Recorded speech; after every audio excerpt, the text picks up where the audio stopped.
I'm Amber Mitchell, 29, and I never thought a simple family dinner would change everything. My parents smiled that perfect suburban smile as they announced my childhood bedroom was being converted to my brother's home office. You can take the guest room when you visit. Or move out permanently, Mom said casually, passing the potatoes. Dad nodded like this was perfectly normal. The silence around the table was deafening, my sister looking down, my brother smirking. Little did they know, I'd just discovered their decades-old family secret that would turn their perfect lives upside down. If you've ever felt like the black sheep in your family, you'll understand exactly what I went through. Before I continue this wild journey of family secrets and sweet justice, take a second to let me know where you're watching from in the comments. This story took some serious turns I never expected, and I'd love for you to join me by hitting subscribe to catch more true family drama stories like mine. Now, let me tell you how my world completely unraveled after that fateful dinner. To understand why my parents' casual announcement felt like such a betrayal, you need to know a bit about my situation.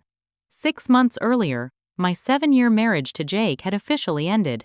We'd grown apart gradually, two people who married young and developed in different directions.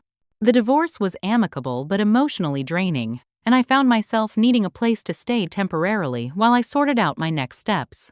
Moving back into my childhood home at 29 wasn't exactly my dream scenario, but financially, it made sense. As a paralegal at Wilson & Greenfield, one of the more respected law firms in our mid-sized Midwestern town, I earned a decent living. But between divorce costs, building an emergency fund, and saving for a down payment on my own place, living rent-free with my parents seemed like a practical choice. I told myself it would be for 6 months, maybe a year at most. From the outside, the Mitchell family looked picture-perfect. My father, Richard, with his salt and pepper hair and country club membership, was a successful accountant with his own small firm. My mother, Eleanor, maintained our colonial-style home with meticulous care, volunteered at church, and hosted dinner parties that were the envy of our upper-middle-class neighborhood. My younger siblings appeared equally accomplished. Ethan, 27, worked as a business manager at a tech startup, while Kayla, 25, taught 2nd grade at the local elementary school. But beneath the polished surface lurked a dysfunctional dynamic I'd been aware of my entire life. My brother Ethan was undeniably the golden child. Whatever Ethan wanted, Ethan got from the newest gaming system growing up to my parents' co-signing on his luxury condo downtown. My mother doted on him, making excuses for his selfish behavior and celebrating his minor achievements as though he'd cured cancer. My sister Kayla played the role of peacekeeper, always trying to smooth over tensions with a practiced smile. She avoided conflict at all costs, even when it meant standing silently by while others got hurt. I loved her, but her refusal to ever take a stand frustrated me endlessly. Then there was me, always the odd one out. Despite maintaining good grades, holding down steady jobs, and generally being responsible, I could never quite measure up in my parents' eyes. My mother's criticisms were subtle but constant. My hair was too casual for client meetings. My clothes too plain. My apartment too small. My father was emotionally distant, following my mother's lead in most family matters and retreating behind his newspaper or work files when conversations got tense. Their disapproval reached new heights when I announced my engagement to Jake 7 years ago. He was a contractor without a college degree, perfectly respectable, but not the lawyer or doctor my parents had envisioned. "You could do better," my mother had said with a tight smile at our engagement dinner. Throughout our marriage, they maintained a cool politeness toward Jake that never warmed into genuine acceptance. So when my marriage ended, their reluctant welcome home came with a side of "we told you so" that was difficult to swallow. "Well, at least you learned your lesson," my mother had said as she showed me to my old bedroom, now stripped of most of my teenage possessions and redecorated as a generic guest room.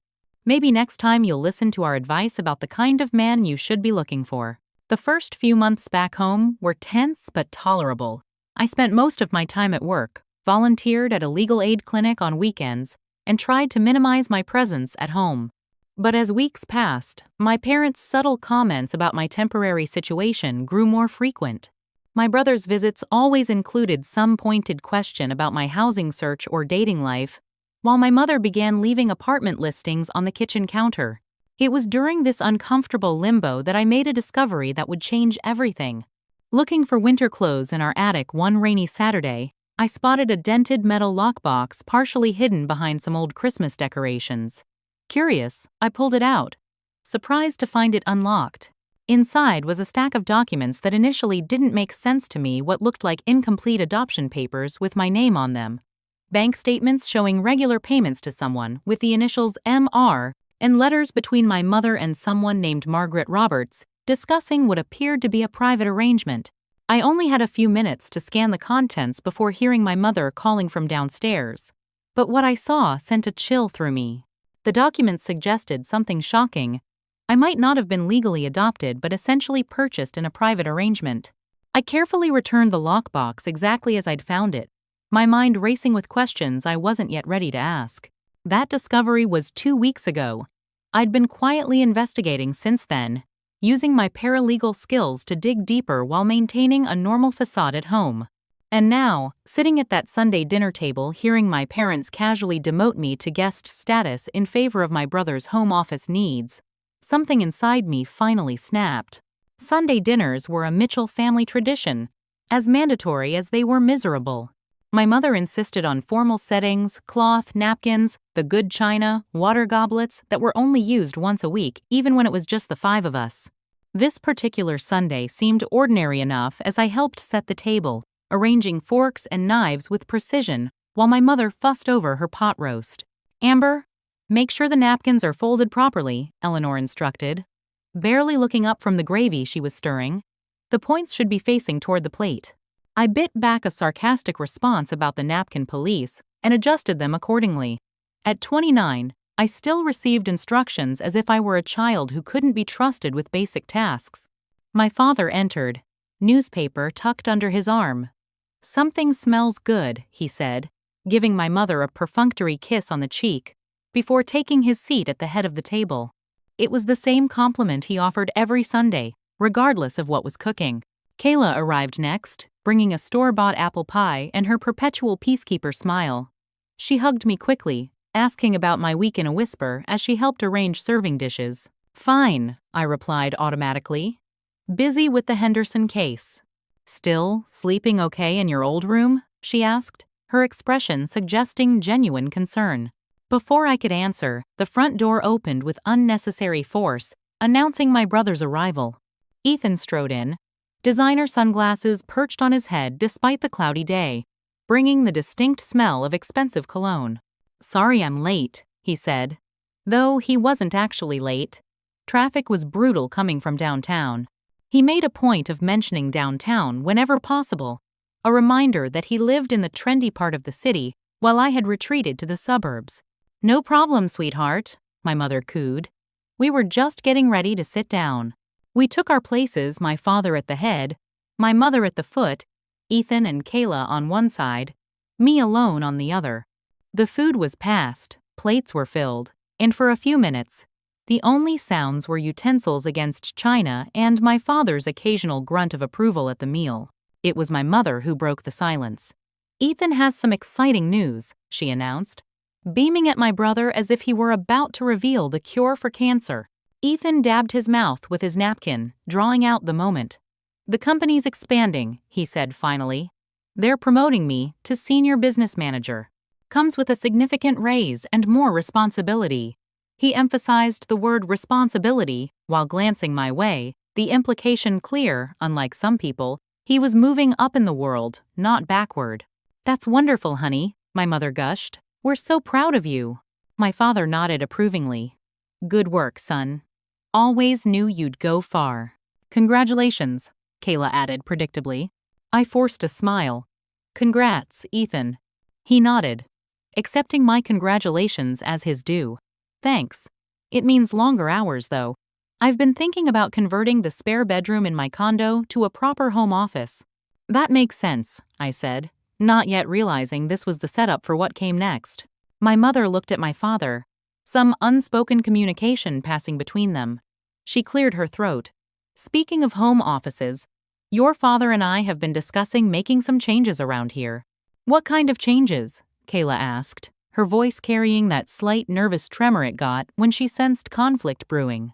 "Well," my mother continued, "now that Amber's been back for a few months, and with Ethan's career really taking off, we thought it might make sense to convert Amber's bedroom into a home office space for when Ethan needs to work remotely." I froze, my fork halfway to my mouth. "Convert my bedroom? You mean the room I'm currently living in?" "You can take the guest room when you visit," my mother said casually, passing the potatoes. "Or move out permanently. Whichever you prefer." She said it with the same tone she might use to ask if I wanted coffee or tea. My father nodded, adding, "It makes sense. You'll be finding your own place soon anyway. And Ethan could really use the space when he works from here." "When does he ever work from here?" I asked, unable to keep the edge from my voice. "I come by at least twice a month," Ethan interjected. "And with the promotion, I'll need to bring work home more often. The guest room doesn't get proper morning light, and the desk in there is too small for my dual monitors." I looked around the table, waiting for anyone to acknowledge the absurdity of the situation. Kayla studied her plate intently, avoiding eye contact. My father had returned to methodically cutting his meat. My mother was watching me with that look that said any objection would be viewed as immature and selfish. So, I said slowly, "You want me to move out of my bedroom, which I'm currently using while I stay here temporarily, so that Ethan can have a home office for the occasional times he decides to work from his parents' house instead of his own condo?" "Don't be dramatic, Amber," my mother sighed. "We're just being practical. You said yourself this arrangement was temporary. And we've been talking about redecorating that room for years," my father added. "It's still got those ridiculous glow-in-the-dark stars on the ceiling from when you were a teenager." "I put those up," Kayla said quietly. "For Amber's 16th birthday?" No one acknowledged her comment. Ethan smirked across the table. "Come on, sis. You're almost 30. Isn't it time you had your own place anyway? Living with mom and dad at your age is a bit, well, you know." I felt heat rising in my cheeks. "Wasn't it just last month that Dad helped you with your condo assessment? That special payment the building needed for the new elevator?" My brother's expression hardened. "That's different. That was an investment in property. And helping me get back on my feet after a divorce isn't worth investing in?" I challenged. "Amber, please," my mother interjected. "No one is saying you're not worth investing in. But you need to stand on your own 2 feet eventually. Ethan has a career path. He's building something." The words hung in the air, the implication clear. Unlike my brother, I wasn't building anything worthwhile. My paralegal career, my volunteer work at the legal aid clinic, my careful financial planning to buy my own home, none of that counted as building something in their eyes. I placed my napkin beside my plate and stood up. "Excuse me," I managed to say, my voice strained. "I need a minute." As I left the dining room, I heard my brother mutter, "Drama queen," followed by my mother's hushed but audible reply, "She's always been too sensitive. Remember how she cried when we had to give away that stray cat she found?" I paused in the hallway, out of sight but within earshot. My father's voice carried clearly. "Well, this actually works out perfectly. We can start on the office conversion next week. I already called the contractor." "You already called a contractor?" Kayla asked. "Before even telling Amber?" "It's our house," my mother responded firmly. "And really, it's past time she moved on. Ethan needs our support for his career right now." I climbed the stairs to my room, soon to be Ethan's home office, and closed the door quietly behind me. Sitting on my bed, I felt something shift inside me. It wasn't just hurt or anger, though there was plenty of both. It was clarity. For years, I'd been trying to earn a place of equal value in my family, believing that if I just worked hard enough, achieved enough, or needed them enough, they'd finally see me as worthy of the same love and support they lavished on my brother. But that Sunday dinner had finally shown me the truth. In their eyes, I would always be secondary. A guest in the family, not a full member. I opened my laptop and began making notes. The mysterious lockbox in the attic, the strange documents I'd glimpsed, the regular payments to someone with the initials M.R. It was time to stop seeking approval from people who would never give it, and start uncovering the truth about my place in this family, or perhaps, as I was beginning to suspect my lack thereof. The house fell quiet around midnight. I lay in bed, listening to the familiar sounds of my parents' nighttime routine, the master bathroom faucet running, my father's heavy footsteps, the soft click of their bedroom door. Waiting another 30 minutes to ensure they were asleep, I slipped out of my room and padded silently up the narrow staircase to the attic. The pull-cord light cast long shadows across the cluttered space. Dust motes danced in the beam as I made my way to the corner where I'd found the metal lockbox. It was still there, partially concealed behind Christmas decorations, just as I'd left it. This time, I had hours to examine its contents, not minutes. Settling cross-legged on the floor, I opened the box and began methodically sorting through the documents inside. What I found confirmed my worst suspicions and revealed things I'd never imagined. The first folder contained what appeared to be adoption papers, but they weren't completed or filed. Just drafts with my name, Amber Lynn Mitchell, and a birth date that matched my own.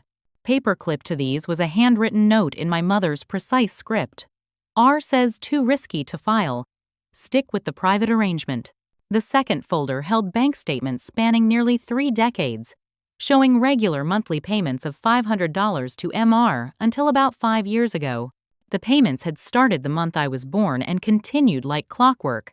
The final payment was significantly larger, $25,000, with a memo line reading, "Final Settlement." My hands trembled as I opened the third folder. Inside were letters, dozens of them, exchanged between my mother and someone named Margaret Roberts. The earliest was dated a few months before my birth. Dear Eleanor, I've considered your offer. As you know, my situation is desperate. With 2 children already and another on the way, no support from the father, and the bank threatening foreclosure, I don't see many options. If you and Richard are serious about taking the baby when it's born and providing the financial assistance we discussed, I'm willing to agree to the arrangement. Please understand that this is the hardest decision I've ever had to make. Regards, Margaret Roberts. My mother's reply was coldly practical. Margaret, Richard and I appreciate your decision. As discussed, we will provide $10,000 upon delivery of the healthy infant, followed by monthly payments of $500 for as long as you maintain absolute discretion about our arrangement. Richard has prepared a private contract that outlines the terms. No official adoption agency will be involved, as this could create complications. We will raise the child as our own with no mention of its origins. Eleanor Mitchell. My vision blurred with tears as I continued reading through the correspondence. The story that emerged was devastating. Margaret Roberts, a single mother of 2 in financial distress, had been pregnant with a third child, me.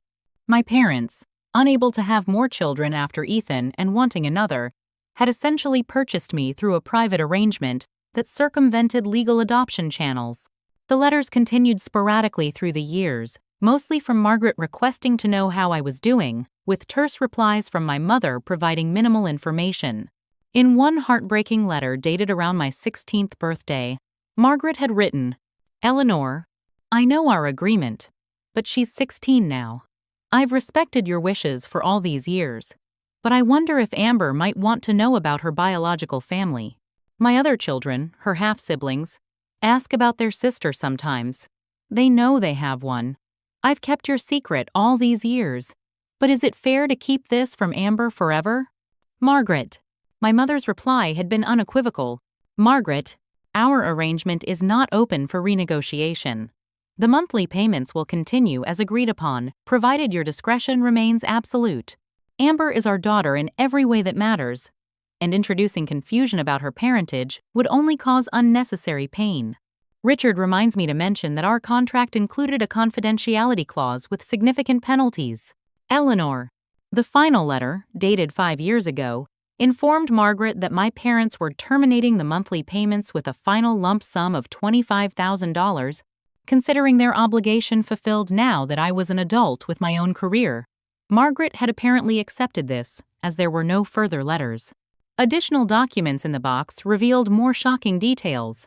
Medical records that didn't match the birth story I'd been told. Photos of a young woman who looked remarkably like me, presumably Margaret in her youth, and a private investigator's report on Margaret's current whereabouts, dated just 3 years ago. My entire identity felt like a lie.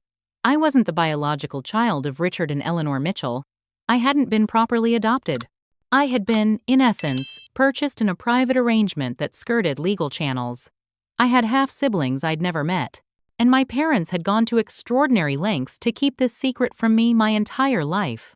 The final document I found hit me like a physical blow. My grandmother's will. I remembered when she died during my sophomore year of college. She had left money specifically to each of her 3 grandchildren, with mine placed in a trust to be managed by my parents until I turned 30. The amount had been substantial, nearly $200,000, intended to help me start my adult life. I'd been told the money was safely invested for my future. Yet here was a different story. Bank transfers showing my inheritance being steadily diverted into an account labeled E-Ventures LLC, which I recognized as my brother's startup business. My parents had used my inheritance to fund Ethan's career while I struggled to rebuild my finances after my divorce. Sitting in that dusty attic, surrounded by evidence of decades of lies, I felt something break inside me, and something else, something stronger, begin to take its place. The hurt was profound, but so was the clarity. I wasn't crazy or oversensitive. I had been systematically devalued by the people who claimed to be my parents. I took photos of every document with my phone, carefully returned everything to the lockbox, and placed it exactly as I'd found it. Dawn was breaking as I crept back to my room, my mind racing with plans. The family's casual dismissal at dinner now seemed like the least of their betrayals. But it was also the catalyst I needed to finally break free. According to the private investigator's report, Margaret Roberts was still alive, living in Oak Ridge, a small town just 3 hours from here.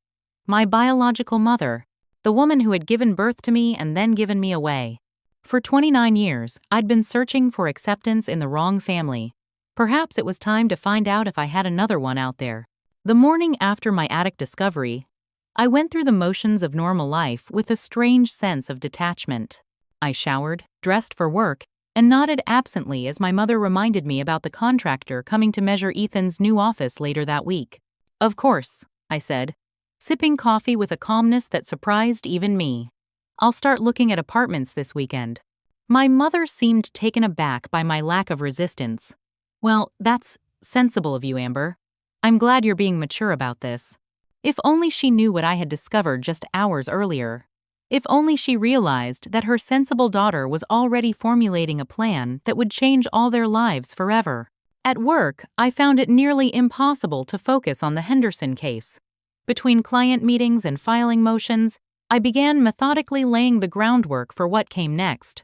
First, I needed a secure place to live, away from my parents' home and their prying eyes. Using my lunch break, I called Jake, my ex-husband. Despite our divorce, Jake and I had maintained a cordial relationship. He worked in real estate development and had contacts throughout the housing market. "An apartment? On short notice?" he asked when I called. "What happened to staying with your parents until you saved up for a house?" "Family drama," I said simply. "I need to move out. Sooner rather than later." Jake didn't press for details.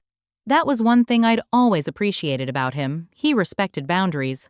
"I might have something. A client of mine owns a small apartment complex near the courthouse. They just had a 1-bedroom open-up. It's nothing fancy, but it's clean and reasonably priced."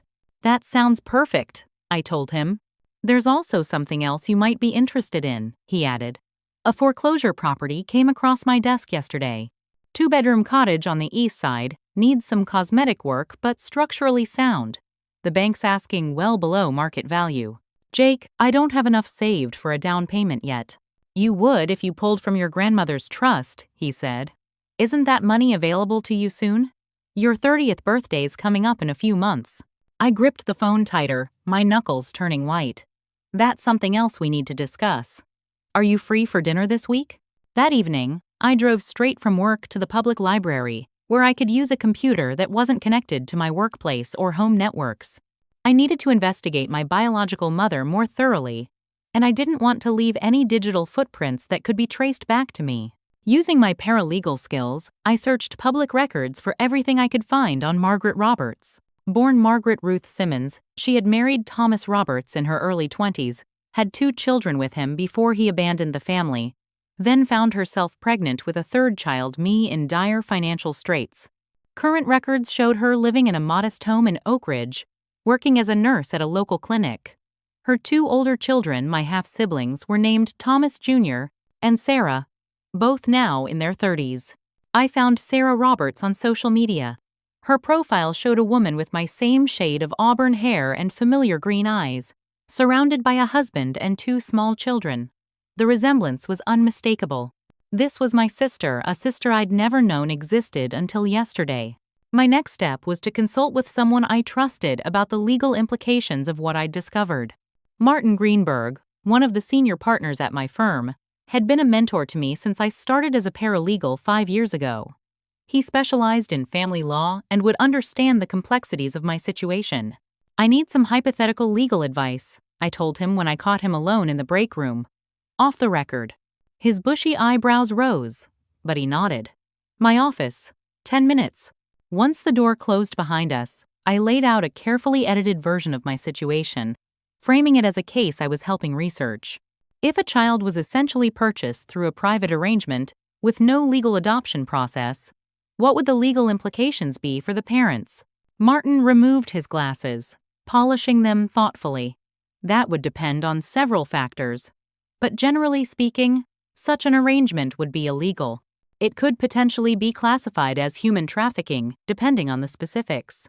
The statute of limitations might apply, but if there were ongoing payments to maintain secrecy, that could constitute a continuing criminal enterprise.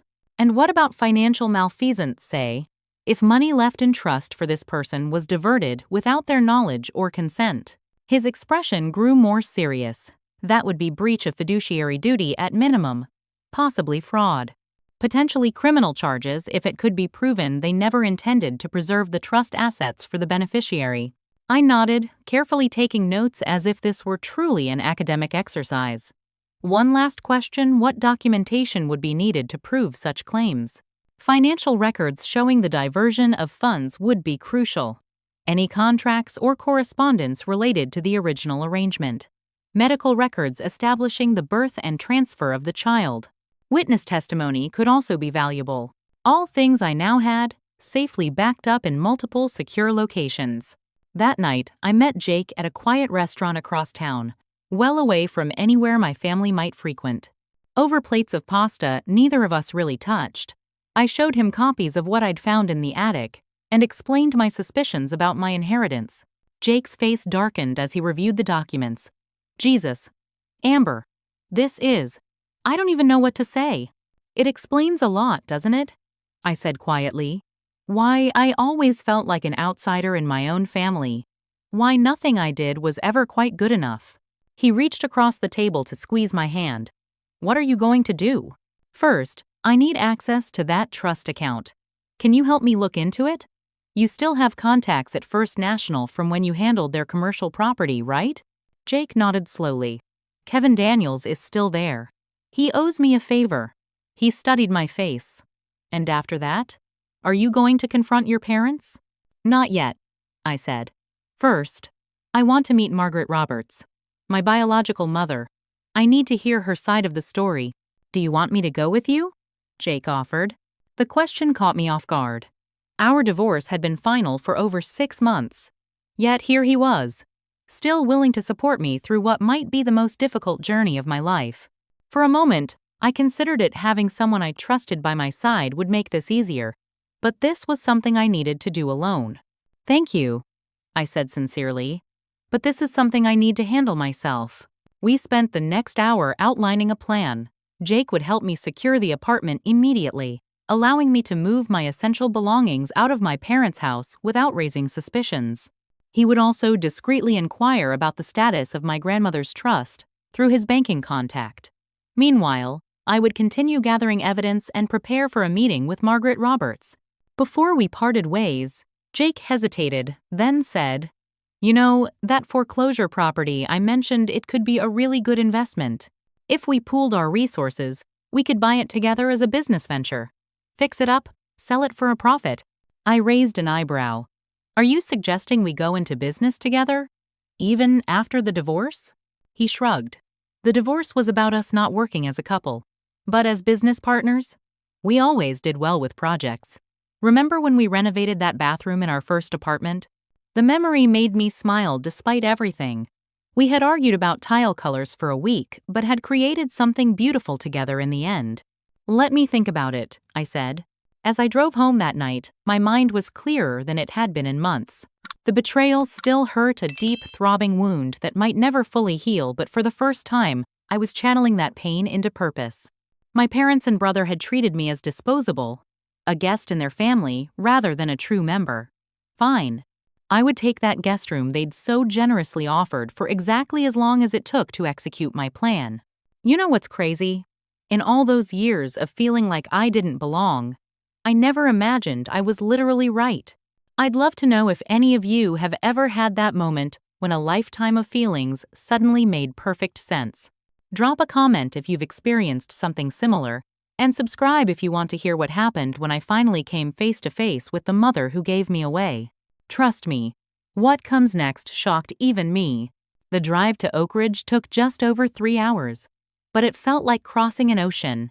Every mile marker brought me closer to a truth I both craved and feared. I had called ahead, using the number from the private investigator's report. The conversation had been brief and awkward. "Hello, is this Margaret Roberts?" I'd asked, my heart pounding so loudly I could barely hear her reply. "Yes. Who's calling?" Her voice was warm, with a slight southern lilt I hadn't expected. "My name is Amber Mitchell. I believe you may be my biological mother." The silence that followed seemed to stretch for an eternity before she spoke again, her voice suddenly thick with emotion. "Amber? Eleanor and Richard's daughter?" "Yes," I'd replied. Though the words Eleanor and Richard's daughter now felt like a lie, "I always wondered if this day would come," she'd said finally. "Yes, I'd like to meet you. Please, come whenever you're ready." Now, following GPS directions through the quiet streets of Oak Ridge, I tried to prepare myself for whatever lay ahead. The address led me to a modest 2-story home with a well-tended garden and a front porch adorned with hanging plants. It looked warm and inviting, the kind of place where children might grow up feeling secure and loved. I sat in my parked car for several minutes, gathering courage. Finally, I approached the front door and rang the bell. Moments later, it opened, and I found myself face to face with Margaret Roberts. The resemblance was startling.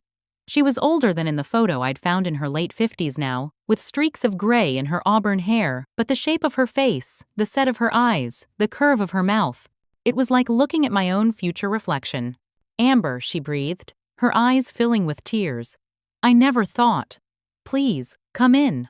She led me to a living room furnished with comfortable, slightly worn furniture. Family photos lined the walls and shelves among them. I spotted the faces of the half-siblings I'd never met.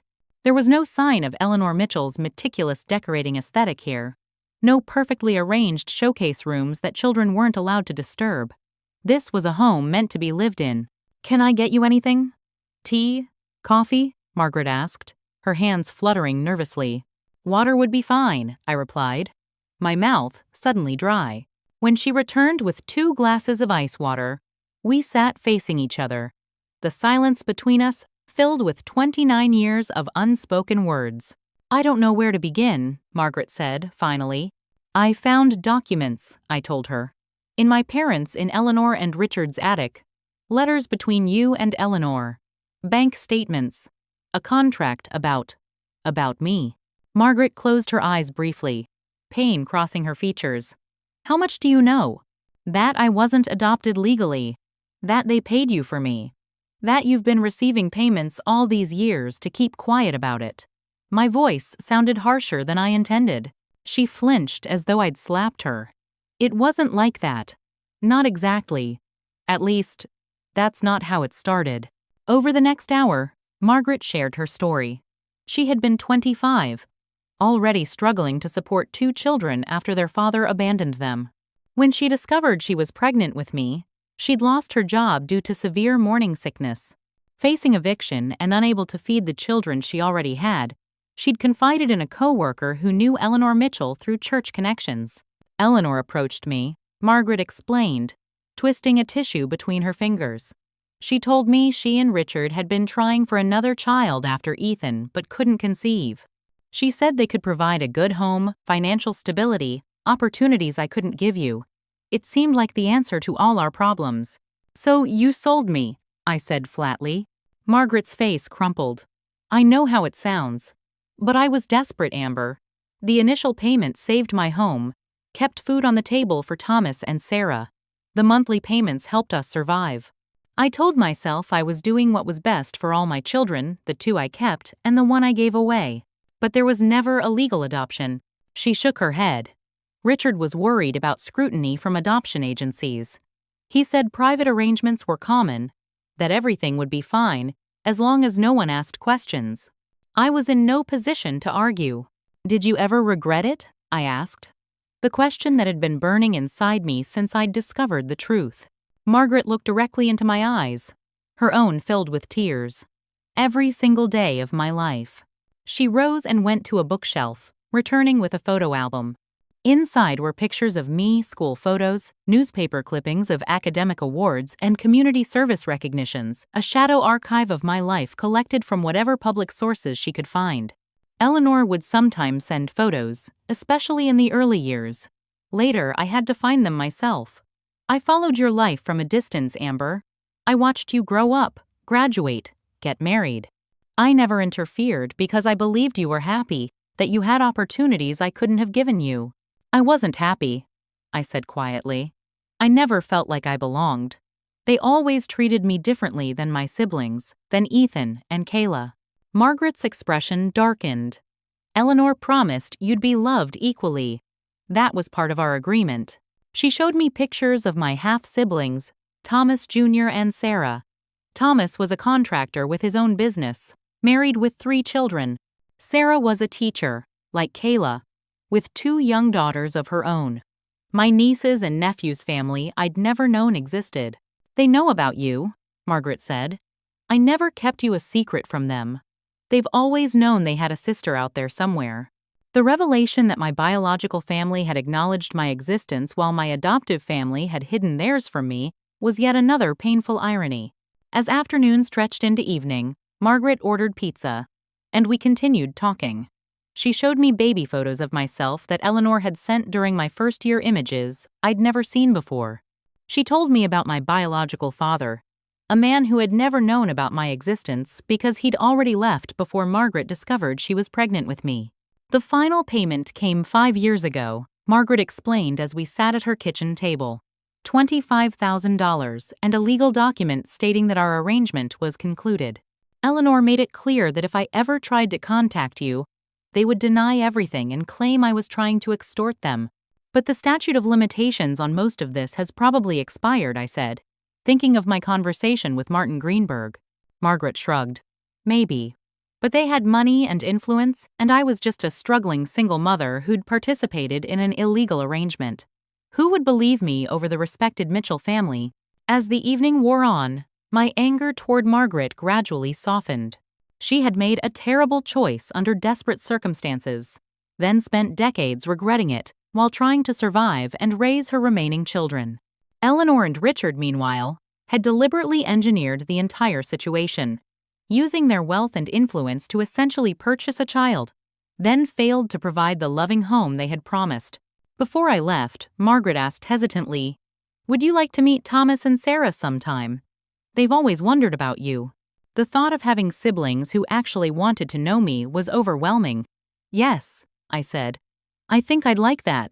Standing at her door to say goodbye, Margaret reached out tentatively, then pulled back. "I know I have no right to ask. But can you forgive me, Amber?" I looked at this woman, my biological mother, and saw not the villain I'd imagined, but someone who had made painful choices under impossible circumstances. "I'm working on it," I answered honestly. "This is just the beginning for us, not the end." As I drove back home that night, my mind was reeling with all I'd learned. Margaret had agreed to provide written testimony about the arrangement if I decided to confront the Mitchells. She had kept copies of some of her correspondence with Eleanor, though not nearly as comprehensive as what I'd found in the attic. But more importantly, I'd discovered something I hadn't expected to find in Oak Ridge: a connection to a family that had always acknowledged me, even in absence. People who shared my blood and my features. People who had wanted to know me all along. By the time I reached my parents' house, no, the Mitchells' house. They were no longer my parents in any sense that mattered. It was past midnight.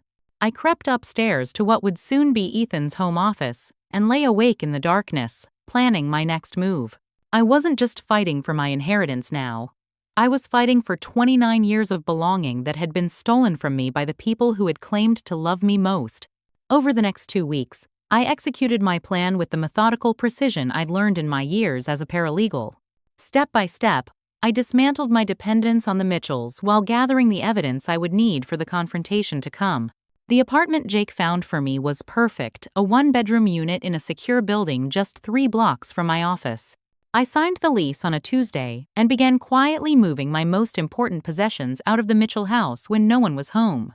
Clothes, personal documents, keepsakes, and photographs went first, followed by books and electronics. I left just enough visible items to avoid suspicion, making it appear as though I was still fully residing there. The apartment will be ready on the 1st of next month, I told Eleanor over breakfast one morning, maintaining the fiction that I was only just beginning my housing search. I saw a promising place near work yesterday. That's wonderful, dear, she replied, barely looking up from her newspaper. Ethan was just saying he'd like to get started on the office renovation before the quarter ends. The timing works out perfectly. Of course it did. For them, my next step was to investigate the status of my grandmother's trust. Jake's contact at First National Bank, Kevin Daniels, met us for coffee at a small cafe well away from the financial district. The Mitchell Family Trust, Kevin said, sliding a folder across the table. Established by Martha Mitchell in 2014 with 3 separate beneficiary accounts, one each for Ethan, Kayla, and Amber Mitchell. I opened the folder to find exactly what I'd feared.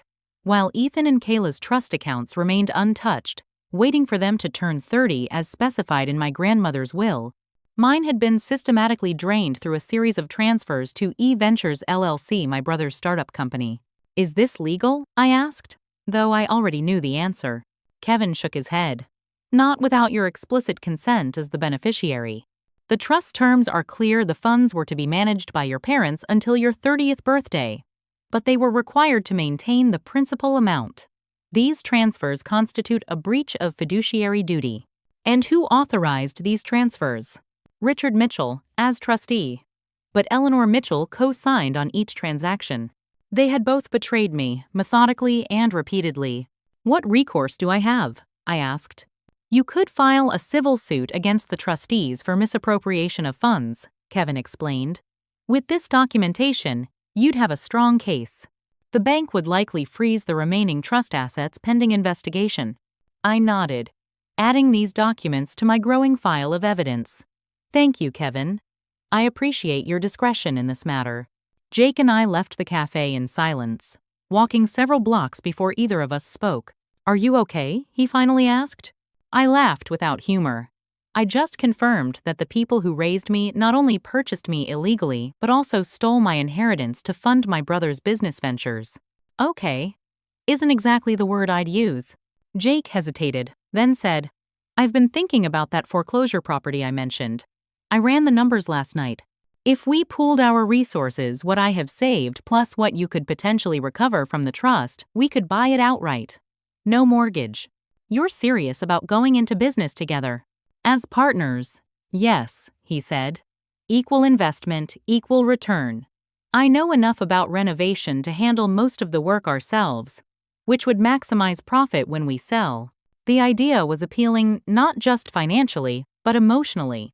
Taking control of my future, building something of my own instead of continuing to seek approval from people who had never valued me. I'm in, I decided. But first, I need to recover what's rightfully mine.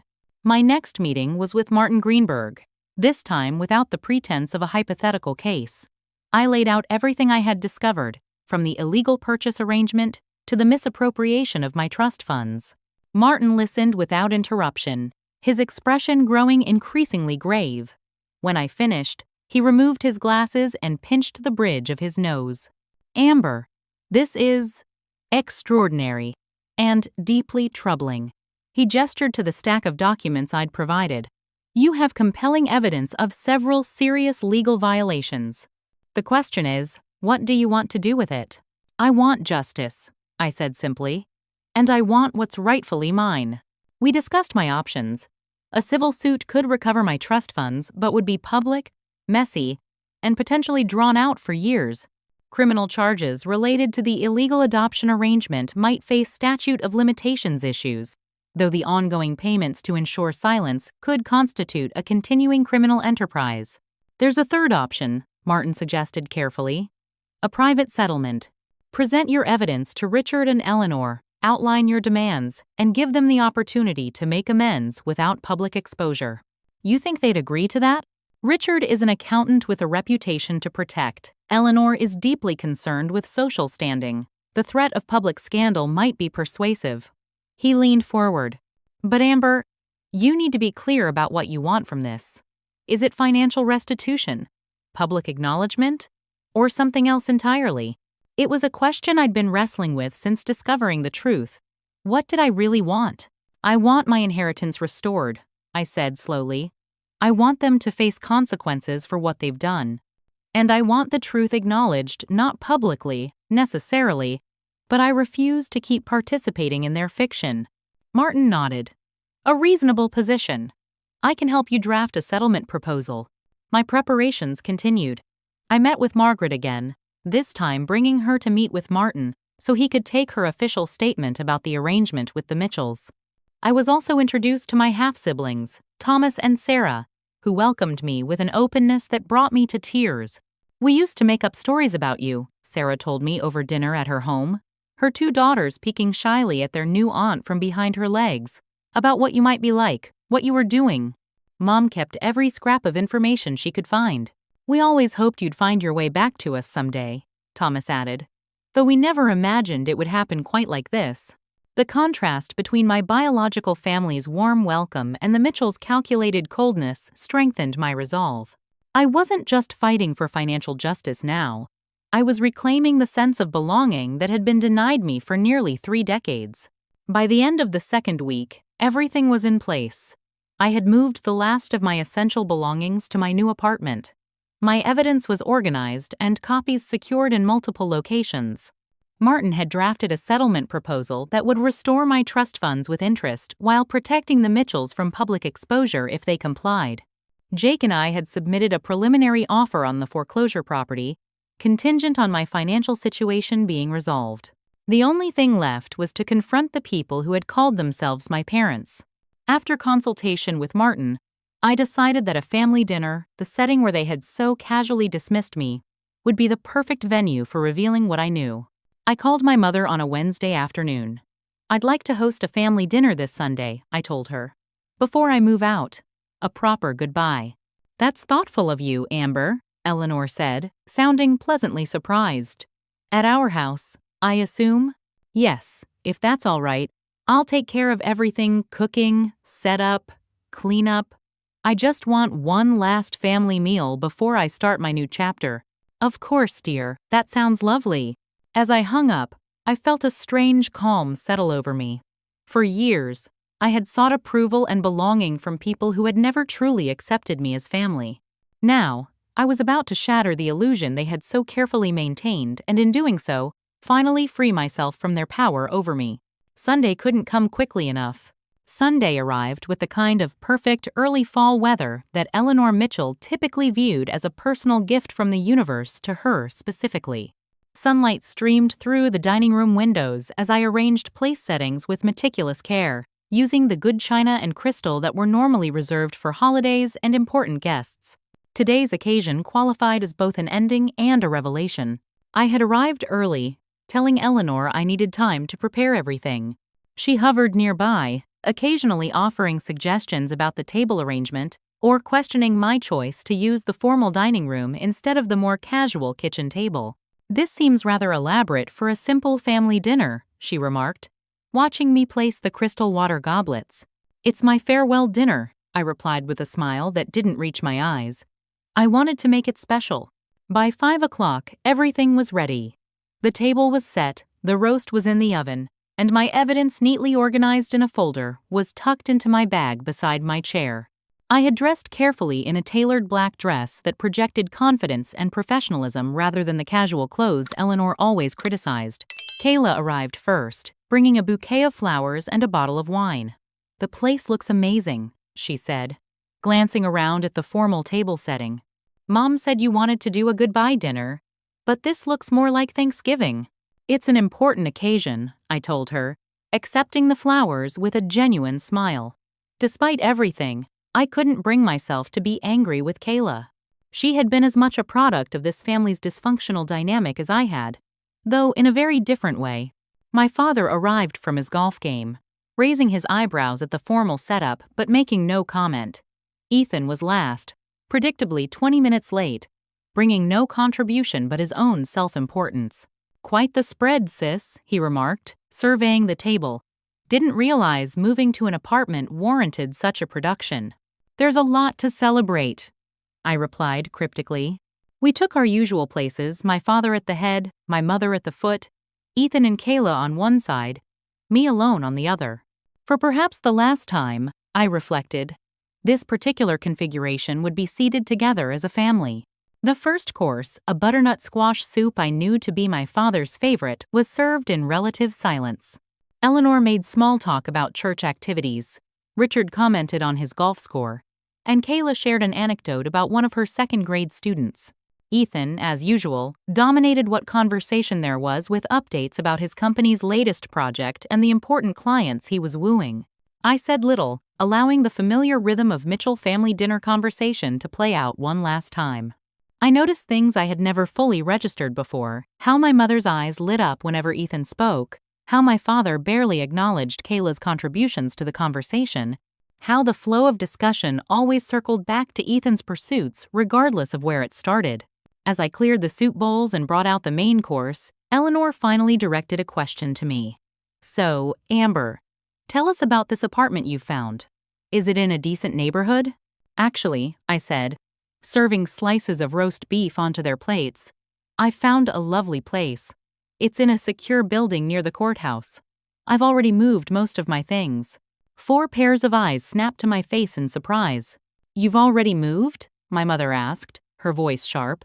"Without telling us?" I took my seat again, meeting her gaze steadily. "Yes. I've been moving gradually over the past 2 weeks. I thought it would be easier that way, since you were so eager to convert my room to Ethan's office."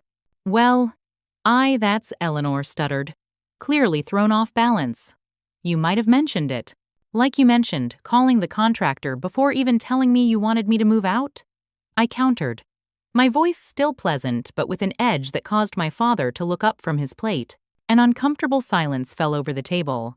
Kayla studied her food intently, while Ethan smirked slightly, clearly enjoying my mother's discomfort. "Speaking of my move," I continued casually, "I've been doing a lot of thinking about family lately, about where we come from, who we are, what shapes us, nature versus nurture, that sort of thing." "Fascinating," Ethan said dryly. "Does this amateur philosophy hour have a point?" I smiled at him, a genuine smile that seemed to unnerve him slightly. "Actually, it does. I've been wondering about our family medical history. Mom, did Grandmother Mitchell have any health issues I should be aware of as I get older?" Eleanor blinked, clearly confused by this change in topic. "Well, she had high blood pressure in her later years, and there was that scare with breast cancer, but the lump was benign. What about your side, Dad?" I turned to Richard. "Any hereditary conditions I should know about?" My father shifted uncomfortably in his chair. "Not that I'm aware of. Heart disease on my father's side, I suppose." "That's interesting," I said, taking a sip of water, "because I recently learned some fascinating information about my biological medical history." The word biological landed like a bomb on the dinner table. My mother's fork clattered against her plate. My father froze mid-chew. Kayla's eyes widened in shock. Only Ethan seemed momentarily confused. "What are you talking about?" Eleanor asked, her voice barely above a whisper. I reached for my bag and withdrew the folder. "I'm talking about Margaret Roberts," I said, watching as the color drained from my mother's face. My biological mother. Richard set down his knife and fork with deliberate care. Amber, I don't know what you think you know, but I know everything, I interrupted, my calm finally breaking. I found the lockbox in the attic. I read all the letters, saw all the bank statements. I know you paid Margaret Roberts for me instead of going through legal adoption channels. I know you continued paying her for 24 years to keep quiet about it. Kayla gasped. What? Mom?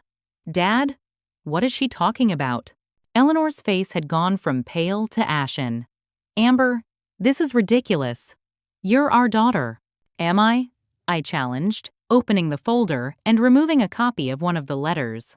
Then perhaps you can explain this letter you wrote to Margaret Roberts 3 months before I was born, outlining the financial terms for purchasing her unborn child. I placed the letter on the table between us. Eleanor made no move to touch it, but her eyes darted to it briefly before looking away.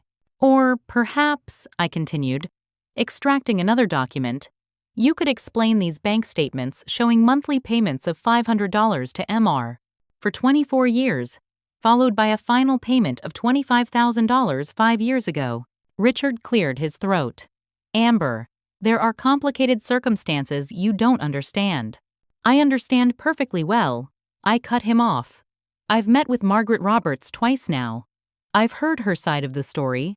I've met my half-siblings, Thomas and Sarah. And do you know what I discovered? They always knew about me. My biological family acknowledged my existence even in absence, while my adoptive family, I emphasized the word with bitter irony, pretended I was something I wasn't. Ethan, who had been uncharacteristically silent, finally spoke. Wait, you're adopted? Since when? She's not adopted, Eleanor snapped. Not formally. It was a private arrangement. You mean you bought her? Kayla said softly, tears welling in her eyes.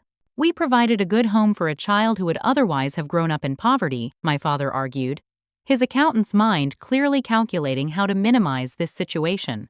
We gave you opportunities, education, stability. You gave me conditional acceptance at best, I corrected him. And speaking of what you've given me, or rather, what you've taken from me, let's discuss Grandmother Mitchell's trust fund, shall we? I withdrew the bank statements Kevin Daniels had provided, showing the systematic draining of my trust fund into Ethan's business accounts. What's this? Ethan asked, frowning as he leaned forward to see the documents. These are records showing how our parents diverted nearly $200,000 from my inheritance to fund your startup, I explained. Money Grandmother left specifically to me, to be delivered on my 30th birthday.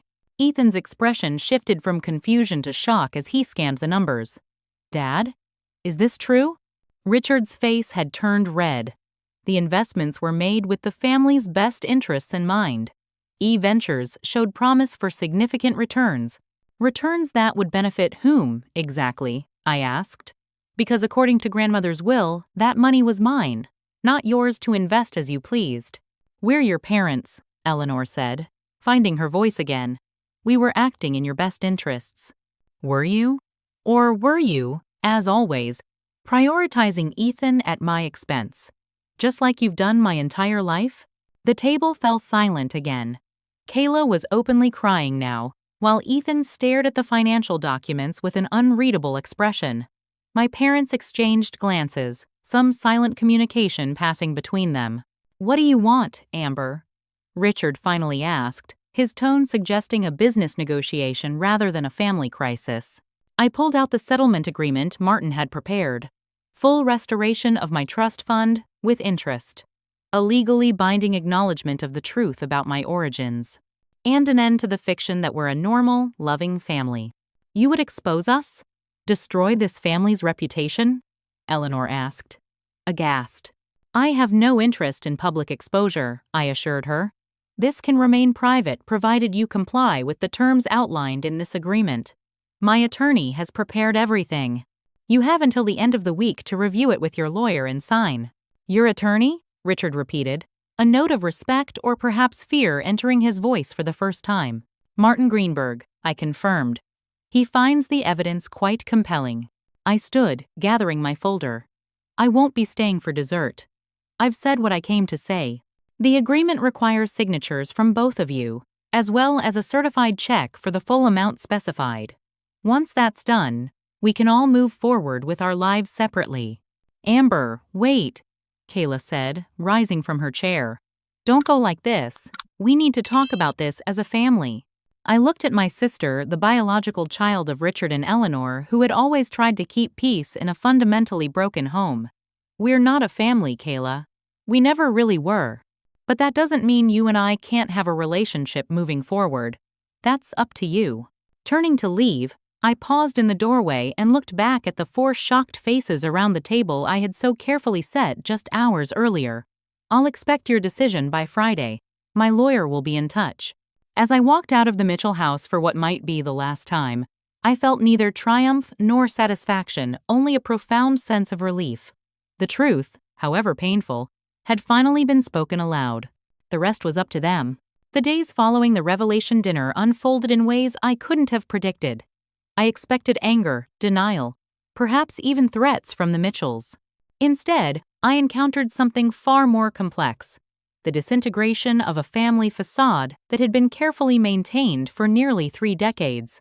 The first response came from Kayla, who appeared at my apartment door the very next morning, eyes red-rimmed from crying. I didn't sleep at all last night, she confessed as I let her in. After you left, everything fell apart. Mom had some kind of breakdown. Dad locked himself in his study. Ethan stormed out, saying he needed to talk to his business partners immediately. I'm sorry you had to witness that, I said, meaning it. Despite everything, I had never wanted to hurt Kayla. She shook her head. Don't apologize. I should be apologizing to you. All these years, I saw how they treated you differently. And I never said anything. I just tried to keep the peace. You were a child too, Kayla. It wasn't your responsibility to fix their behavior. We talked for hours that morning. She asked about Margaret, about my half-siblings, about how I had discovered the truth. I showed her copies of some of the documents, watching as her understanding of our family narrative crumbled and reformed in real time. I always thought we were normal, she whispered. Dysfunctional in the usual ways, maybe, but normal underneath it all. The older I get, the more I realize there's no such thing as normal families, I told her. Just different kinds of dysfunction. Before she left, Kayla hugged me tightly. I want you to know that no matter what happens with Mom and Dad, you're still my sister. Nothing changes that for me. Her words meant more than I could express. The second response came from an unexpected quarter. On Tuesday afternoon, I received a call from Vernon Mills, one of the senior partners at my father's accounting firm. Amber, this is rather delicate, he began after the preliminaries. I understand there's a situation involving your father and certain financial improprieties related to a family trust. I was instantly on alert. Mr. Mills, I'm not at liberty to discuss. Please let me finish, he interrupted gently. Your father came to me this morning. He disclosed the situation voluntarily and has requested a leave of absence while the firm conducts an internal audit of all his client accounts. I'm calling because, as an affected party, you should know that we take this matter extremely seriously. This was not the response I had anticipated from my father. Voluntary disclosure to his partners suggested he was preparing for the possibility that the situation might become public despite my assurances of privacy. I appreciate your call, I said carefully, but I'm working with legal counsel on this matter, and I should direct any further discussion to my attorney. Of course, Mills replied. For what it's worth, I've known your father for 20 years. I won't defend his actions, but I believe his coming forward speaks to a desire to make things right. I wasn't ready to credit Richard with such noble intentions, but I noted the information nonetheless. On Wednesday, Ethan appeared at my office just as I was leaving for lunch. His usual cocky demeanor was noticeably absent, replaced by an agitation I'd rarely seen in my self-assured brother. We need to talk, he said without preamble. We found a quiet corner in a nearby cafe, where Ethan fidgeted with his coffee cup before finally meeting my eyes. Is it true? He asked. All of it? The adoption thing? The money? All of it? Yes, I confirmed. I have documentation for everything I claimed. He ran a hand through his hair, a gesture so uncharacteristically vulnerable that I almost felt sorry for him. Almost. I didn't know about the trust money, he said finally. I swear to you, Amber, I had no idea Dad was using your inheritance to fund my business. He told me he was investing some of his retirement savings because he believed in what I was building. I studied his face, looking for the deception I had come to expect from my brother. But all I saw was genuine distress. My business partners are freaking out, he continued. If this becomes public, if there's even a hint that our startup was funded with misappropriated money, we could lose everything. Investors, clients, our reputation. Everything I've worked for. Everything you've worked for, I repeated slowly. Using my money. Ethan winced. I know how that sounds. And I'm not asking you to forget what happened. But my partners are innocent in this. The other employees, too. There are 15 people whose livelihoods depend on this company now. For the first time in our relationship, I saw Ethan thinking about the welfare of others before his own. It was a startling change. What are you proposing? I asked. I want to make it right, he said. I'm going to buy out Dad's share of the company, which is basically your money with a personal loan. I'll repay what was taken from you, with interest. Legitimate? Documented? All above board. I raised an eyebrow. And where will you get this personal loan? I'm selling my condo and moving into a rental. And liquidating some investments of my own. He gave a humorless laugh. Turns out, I don't actually need to live in the most expensive part of town or drive a German sports car. The irony wasn't lost on me. Ethan, who had always defined himself by external markers of success, was voluntarily downsizing to save his business from the taint of financial impropriety. I'll need to discuss this with my attorney, I told him. The settlement agreement already includes provisions for restoring my trust fund. I understand, he nodded. Just, please consider it. Not for Dad's sake, or even mine, but for the people who work for me who had nothing to do with any of this. Thursday brought a formal letter from Richard and Eleanor's attorney, indicating their willingness to meet the terms of the settlement agreement with one requested modification.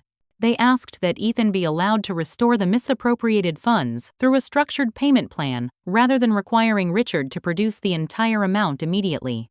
I consulted with Martin, who advised that this arrangement would be acceptable, provided there were proper legal safeguards in place. The important thing, he emphasized, is that they're acknowledging the wrongdoing and agreeing to make restitution. The timeline is negotiable. The most difficult encounter came on Friday morning, when Eleanor appeared at my apartment unannounced. She looked diminished somehow, her perfect appearance showing small cracks, hair not quite as immaculately styled, makeup not completely concealing the dark circles under her eyes.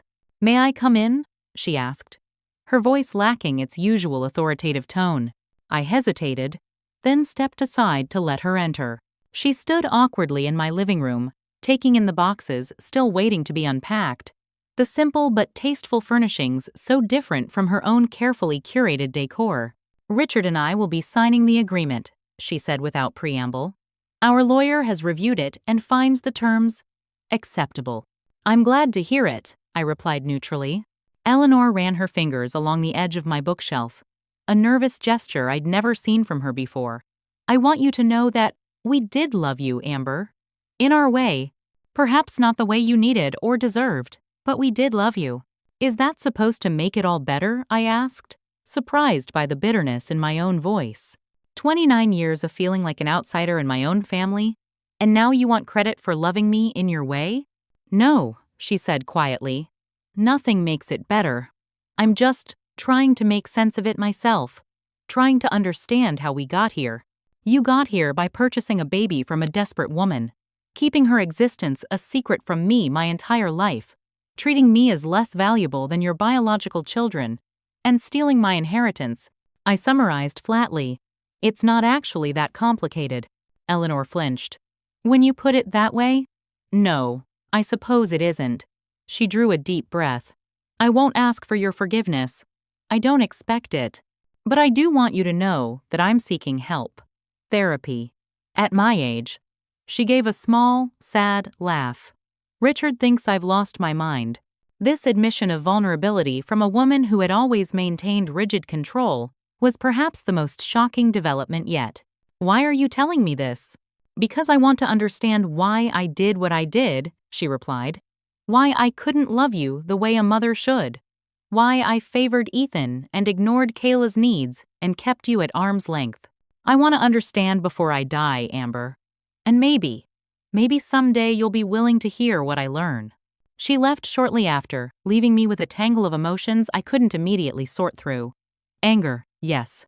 Hurt, absolutely. But also a strange, unexpected flicker of something that might, with time and distance, evolve into compassion not for their sake, but for my own. The settlement agreement was signed the following Monday. Richard and Eleanor acknowledged the truth about my origins and agreed to restore my trust fund in full, with Ethan making structured payments directly to a new account established in my name. In exchange, I agreed not to publicly disclose the circumstances of my adoption or the misappropriation of funds. As Martin had predicted, the Mitchells' concern for their reputation ultimately outweighed any desire to contest my claims. The evidence I had gathered was simply too compelling to dispute. In the weeks that followed, I established a new rhythm to my life. I threw myself into work at the law firm, where Martin had begun mentoring me toward pursuing law school if I wished. I spent weekends exploring my new relationship with my biological family, getting to know Thomas and Sarah and their children, learning about the grandmother I'd never met through Margaret's stories. Jake and I moved forward with purchasing the foreclosure property, using my restored funds as capital for what would become the first of several real estate investments we would make as business partners. Working alongside him to renovate the cottage proved therapeutic, tearing down old structures to build something new, stronger, and entirely our own.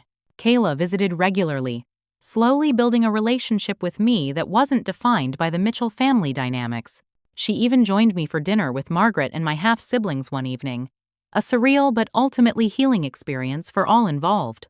As for Richard and Eleanor, they withdrew from community activities and declined their usual leadership roles at church events.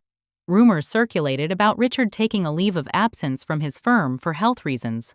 Their perfectly curated social life began to crumble under the weight of secrets they could no longer control. Ethan, surprisingly, showed signs of genuine change. He worked tirelessly to keep his business afloat while meeting his financial obligations to me. He sold his luxury condo and moved to a modest apartment, traded his sports car for a practical sedan, and began taking a more collaborative approach with his employees rather than claiming sole credit for every success. 6 months after the revelation dinner, I received an invitation to Kayla's birthday celebration, the first family gathering since our confrontation. After much consideration, I decided to attend, not for Richard and Eleanor's sake, but for my sisters. The Mitchell home seemed smaller somehow when I returned, less imposing than it had been in my memory. The dining room where our confrontation had taken place had been redecorated, the formal table replaced with a more casual setup. My old bedroom, I noticed as I passed it, had not been converted to Ethan's home office after all. It remained in a state of transition, neither mine nor his a physical representation of the limbo our family now occupied. That evening was awkward but civil. Richard was subdued, Eleanor painfully polite. Ethan made genuine efforts at conversation without his usual competitive edge. We were no longer pretending to be the perfect family, but neither were we openly hostile. We were simply people with a complicated shared history, trying to navigate a new reality none of us had anticipated. As I left that night, Kayla hugged me tightly. "Thank you for coming," she whispered. "It meant everything to me. I'll always be here for you," I promised. That hasn't changed. Driving back to my apartment, I reflected on the extraordinary journey of the past 6 months. I had lost the family I thought I had, discovered the family I never knew existed, and begun building a new life founded on truth rather than illusion. The pain hadn't disappeared, perhaps it never would completely, but it had transformed into something I could carry without being crushed by it. That night, I called Margaret. "I saw them today," I told her. "The Mitchells. For Kayla's birthday." "How was it?" she asked gently. "Strange," I admitted. "Like we're all acting in a play where someone changed the script halfway through, and no one's quite sure of their lines anymore." Margaret was quiet for a moment before saying, "Families are like that sometimes. The scripts we follow, the roles we play, they can become so familiar that we forget they're not actually who we are." "I think I'm finally figuring out who I am," I told her. "Without their script." "I'm proud of you, Amber," she said. the words carrying a weight and sincerity that Eleanor's praise never had. Not for what you've done, but for who you are. It was exactly what I'd always needed to hear. 6 months after the revelation dinner, my life had transformed in ways I could never have imagined when I sat at that table listening to my parents casually demote me to the guest room. My apartment near the courthouse had become a true home, not just a place to sleep, but a sanctuary that reflected my tastes, my personality, my life. Photos lined the walls, some from my childhood with Kayla, new ones with Margaret and my half-siblings, and several of Jake and me covered in paint and plaster during our weekend renovation projects. The financial settlement had been fully executed. My trust fund was restored with interest, providing me with the security my grandmother had intended. I had invested a portion in the foreclosure property with Jake, which was now nearly ready to list for sale at a significant profit. The rest I had placed in diversified investments, a safety net that guaranteed I would never again be financially dependent on the Mitchells or anyone else. My relationship with my adoptive family had evolved into something complex and still changing. Richard and I maintained minimal contact, primarily through attorneys regarding the financial aspects of our settlement. I had decided that forgiveness might be possible someday, but reconciliation required truth, accountability, and change, not just regret when caught. Eleanor had surprised everyone by continuing with therapy. She had reached out several times, her communications reflecting a painful but genuine effort to understand her own behavior. I responded cautiously, unwilling to rush back into a relationship that had caused so much harm, but leaving the door slightly ajar for whatever healing the future might bring. Ethan and I had developed a strained but civil relationship. His financial humbling had produced changes none of us had anticipated. He worked diligently to repay his obligation to me, never missing a payment despite the personal sacrifices involved. More significantly, he began treating others, employees, service workers, even family members, with a consideration that had been notably absent before. The most profound healing had occurred with Kayla. Free from the shadow of our parents' dysfunctional dynamic, our relationship had blossomed into something genuine and supportive. Just last week, she had called with unexpected news. "I've given notice at my apartment," she'd announced. "I can't keep living there with the rent increases." "What will you do?" I'd asked, concerned. "Actually," she'd said hesitantly, "I was wondering if your offer still stands. About your guest room?" The irony wasn't lost on either of us. I, who had been told to take the guest room or move out, was now in a position to offer temporary shelter to my sister. "Of course it stands," I'd told her. "Stay as long as you need." My relationship with my biological family had deepened as well. Sunday dinners at Margaret's home had become a regular tradition, with Thomas, Sarah, and their children gathering to share meals, stories, and the easy affection that comes from acceptance without conditions. It wasn't perfect, no family is, but there was an openness about their imperfections, a willingness to acknowledge mistakes and move forward that I found profoundly healing. One unseasonably warm Saturday in early spring, Jake and I stood on the porch of our renovation project, admiring the transformation from neglected foreclosure to charming cottage. "Hard to believe this is the same place," he remarked, wiping paint from his hands. "We did good work here." "We did," I agreed, surveying the fresh paint, new windows, and carefully landscaped yard. "Think we could do it again?" Jake grinned, already looking at a couple of promising properties in the Jefferson district. "The realtor thinks we could get approved for a larger project with the profit from this one." We had discovered an unexpected talent for rehabilitation, taking damaged, undervalued properties and restoring them to their potential. The metaphor wasn't lost on me. That evening, I hosted a small dinner party at my apartment, a housewarming of sorts for Kayla, who had moved into my guest room the previous weekend. Margaret came, bringing her famous peach cobbler. Thomas and his wife joined us, as did Sarah with her husband and children. Jake arrived with a bottle of champagne and a housewarming gift for Kayla. My chosen family gathered around my table, filling my home with laughter and conversation that felt authentic in a way the Mitchell family dinners never had. As we lingered over dessert, my phone chimed with a text message. It was from Eleanor. "I hope this isn't intrusive, but I wanted to let you know that I finally cleared out your old room. In the process, I found some of your childhood things I thought you might want. No pressure to respond. Just know they're here if you ever want them. It was a small gesture, perhaps, but significant in its acknowledgement of my separate life, my right to my own history. I showed the message to Kayla, who squeezed my hand in understanding. "Will you go?" she asked quietly. "Maybe," I said. "Not right away, but someday. When I'm ready." Later, as my guests prepared to leave, Margaret lingered behind to help with dishes. We worked side by side at the sink, falling into an easy rhythm that felt as though we'd been doing this for years instead of months. "You've built something beautiful here," she observed, looking around at my apartment, at the evidence of my new life. "Out of something painful." "I had help," I acknowledged. "From you. From Thomas and Sarah. From Jake. Even from Kayla." "Yes," Margaret agreed. "But the vision was yours, Amber.